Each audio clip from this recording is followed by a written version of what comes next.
Oi, nós estamos aqui hoje para apresentar a APS, o trabalho da professora Ana Catarina, na matéria de Engenharia Bioquímica.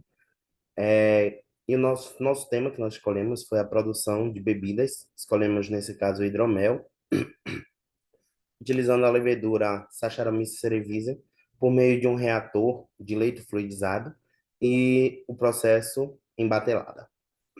A nossa equipe é composta por mim, Kaique Santos, Antônio Carlos, Larissa Santos, Rafael Jesus.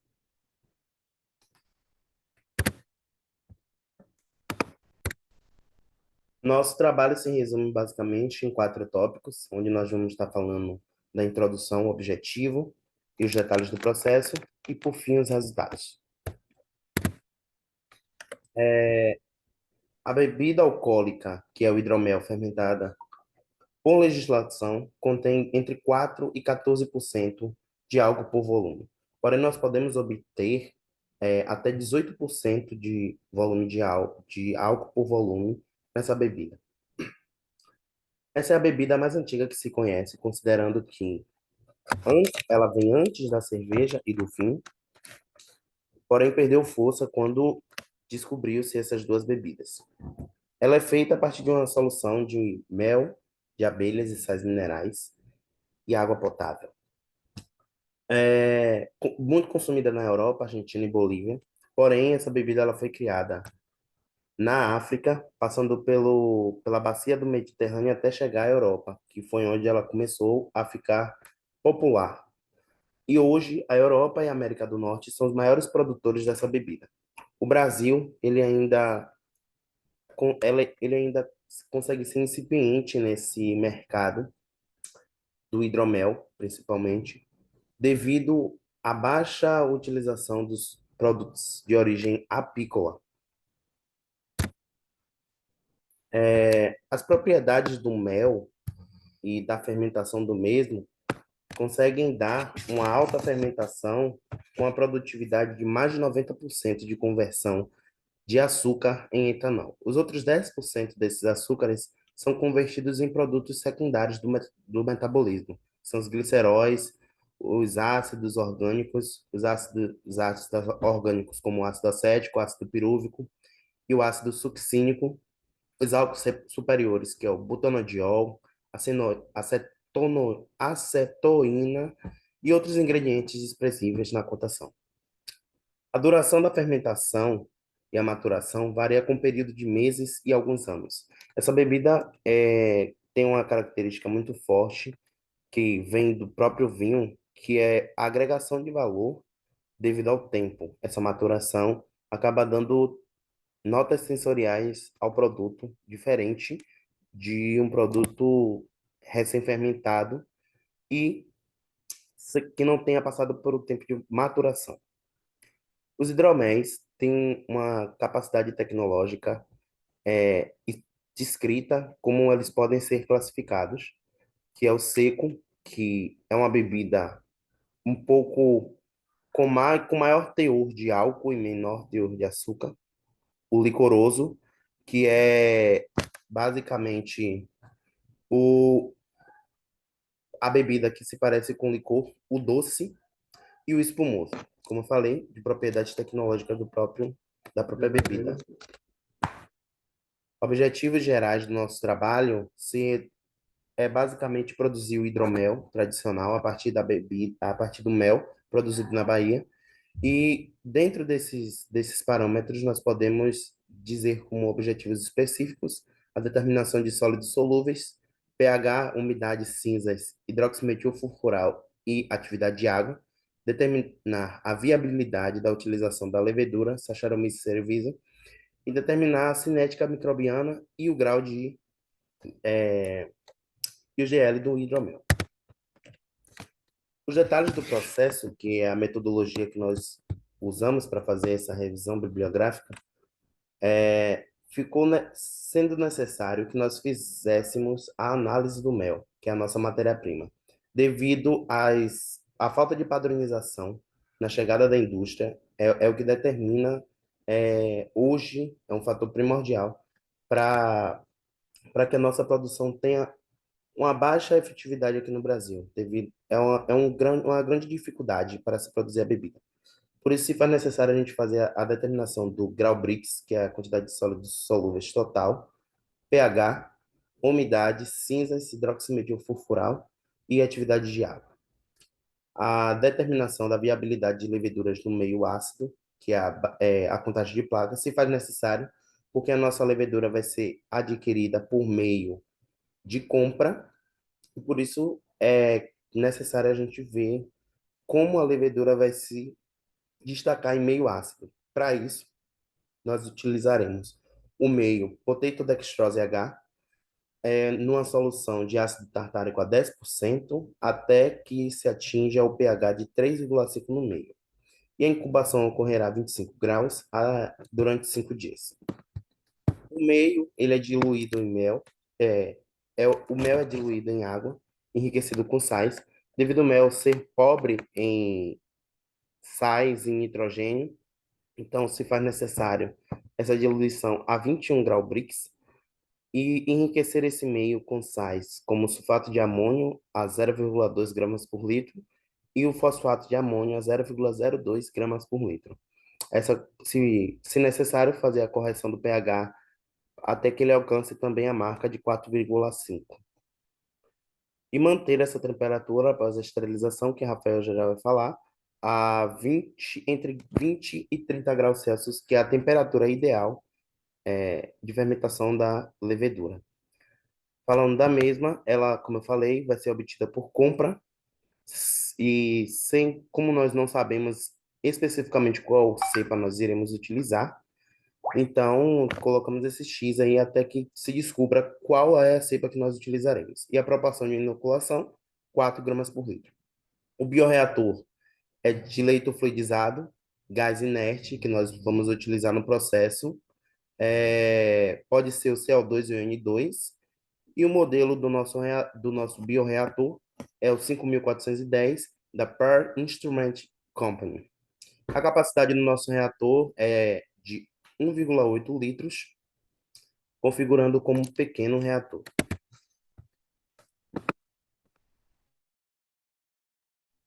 Bom, a fim de eliminar os contaminantes, nós vamos esterilizar o meio. O meio será esterilizado antes de colocar a levedura, elevando a temperatura a 70 graus Celsius por 1.200 segundos ou 20 minutos, como preferir. Depois disso, a gente também esterilizará o bioreator com álcool etílico com concentração 70%. Isso acontecerá antes e depois de usar o bioreator. Vou passar. Pode passar o slide.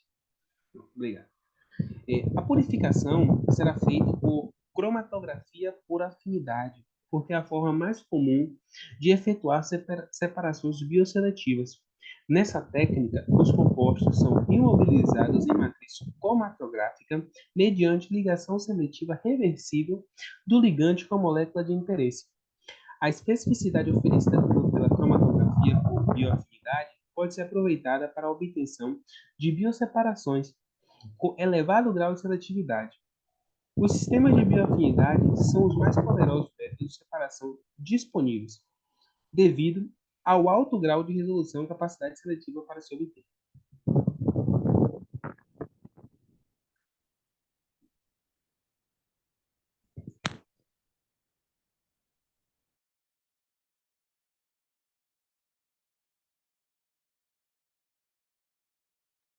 Seu áudio está mutado, Antônio. Pronto, desculpa. Dando continuidade aqui à apresentação, vou falar sobre os processos de reutilização, que no caso a gente vai utilizar as células imobilizadas na produção do hidromel. No caso, a gente utiliza essa levedura, sacaroses, com o alginato de sódio na faixa de 2% e 4%. A gente faz o seguinte, utiliza esses alginatos, transforma elas em esferas para juntar com essas leveduras para fazer essa formação de reutilização. Fazemos essa reutilização em 5 fermentações sucessivas para esse hidromel, para fazer essa produção e para verificar se é viável ou não utilizar essa reutilização. verificamos no final que foi bem eficiente. Aqui ao lado tem essa ordem de utilização, que no caso a gente primeiro faz a hidratação dessa levedura juntamente com esse alginato, faz no caso a utilização dela com água esterilizada para fazer essa hidratação, coloca em banho-maria na faixa de 37 graus Celsius durante 15 minutos, faz a utilização de agitação e também tem esse tempo de hidratação que é na faixa de 40 minutos. Depois dessa utilização da hidratação, a gente vai fazer a imobilização dessa levedura juntamente com esse alginato na faixa de 2 a 4%. A gente verificou nas pesquisas que é eficiente a faixa de utilização de 10 a sexta, 10 a sexta UF6 por ml desse inóculo para seguir nessa concentração para verificar se era viável ou não. A gente verificou que tanto com 2% e 4% seria viável. Pode passar, por favor. Aqui nessa tabela a gente está verificando os estudos que a gente fez, a pesquisa de 5 fermentações para fazer essa análise e constatou que de 1 a 3 nas reutilizações foi bem eficiente, mas a partir da quarta e quinta utilização desse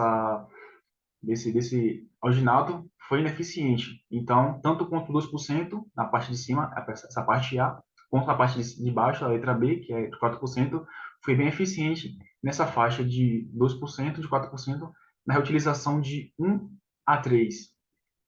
Pode passar. E essa tabela aqui está mostrando todas essas fórmulas para fazer a gente pesquisou dessa análise, no caso da fermentação, na faixa de 2% a 4%, a faixa dela também de rendimento.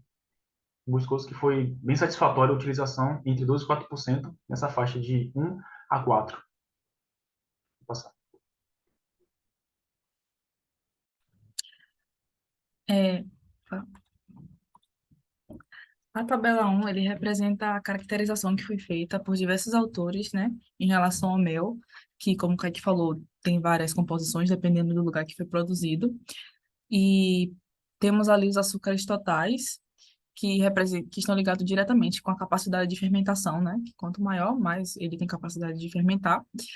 E eles demonstram resultados relativamente parecidos, né? Se você perceber, de 79 a 81. Só de Silva, que apresentou uma porcentagem um pouco menor. Já o pH, estudos mostram que não há indicação que a análise do pH ele está diretamente relacionado à qualidade do mel, mas que o pH está ligado com as flores, a composição das flores que estão ao redor de onde é produzido esse mel. E normalmente eles estão entre 3,55 e 4,5, e que confirma, né, esses dados que estão na tabela. Já a umidade, ele está diretamente relacionado com os parâmetros como viscosidade, peso específico, cristalização e sabor. E, além disso, ele pode ser um indicativo importante de tendência à fermentação, né? E, novamente, né, se você perceber todos os valores, tanto da umidade da cinza e do HMF, possuem valores semelhantes. Já as cinzas, ele já determina algumas irregularidades no mel, né, como a falta de higiene no processo de fazer a não decantação ou a não filtração no final do processo da retirada do mel, né? E o limite que é aceito é 0,06. Então, se você vê ali, apenas o Silva e o primeiro autor, que foi Dias, se adequaram ao limite. Já o HMF, ele é usado como indicador de aquecimento, que é um processo de processamento e armazenamento inadequado. Porém, em países mais quentes, que são temperaturas maiores que 22, aqui, por exemplo, na Bahia, eles são produzidos naturalmente, então não podem ser levados tanto em conta. Já na tabela 2, ele apresenta o final da fase lag do estudo da cinética. A cepa, a levedura conhecida como baianos, ela nem apresenta fase lag. Isso quer dizer que teve o melhor ajuste ao mosto. Já a cepa de Lauven, que foi feita pela mesma autora, autor Brandão, ele, de forma inusitada, produziu etanol mesmo em fase lag. E isso pode ter sido ao fato de que tanto a levedura quanto o mosto, eles foram desenvolvidos pela mesma empresa. Então, é, cada um foi pensado especificamente. Então, talvez isso tenha afetado um pouco. Ah, já em relação ao tempo, a concentração das células de Dantas pode ter contribuído para o menor tempo, já que você vê que a concentração celular é muito maior em relação a Brandão. Pode passar, por favor. Já na tabela 3, os maiores graus de GL foram atingidos quando utilizados a Cerevisiae, tanto quanto a que foi manipulada pela empresa, quanto a industrial. Já os diferentes tempos de fermentação são consequências das diferentes variáveis iniciais, como você pode ver aí na tabela, né? Como eu falei antes, a concentração inicial, a concentração celular, a temperatura, a concentração de substrato. Já a tabela 4, que é a fase final de declínio, é a concentração baixa e nula de ilha e Dantas, e você vê 3,54, 58 e 8, eles podem indicar a morte celular por falta de nutrientes. Já as duas leveduras usadas por Brandão, ao final da fase de declínio, apresentam grande quantidade de substrato. Isso pode querer dizer que a morte celular pode ter sido ocasionada pela grande produção de etanol, né? Que é fatal para as leveduras em determinada concentração.